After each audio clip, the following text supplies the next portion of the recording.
Сәлем баршаңызға. Бүгін ең керемет және тез дайын болатын тәтті американдық печеньенің рецептімен бөліскім келеді.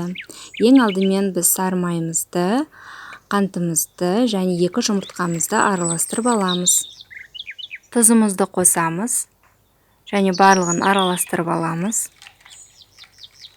Енді қопсытқышымыз бен ұнымызды бірге қосып, оларды араластырып, бөліктеп құямыз. Қамырымыздың қоюлығы осындай болу қажет.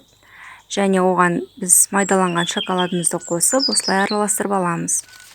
Енді пергамент қағазымызға біз осылай қамырымызды қойып шығамыз.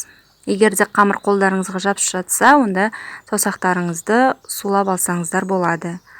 Және формасын осылай үстін басып келтіруге болады. 180 градус қызып тұрған пешімізге 12 минуттай пісіріп аламыз. Міне біздің печеньелеріміз осындай қытырлақ болып шықты. Өте тәтті әрі тез дайын болатын печеньелер. Астарыңыз дәмді болсын. Видеомды соңына дейін қарағандарыңыз үшін рахмет.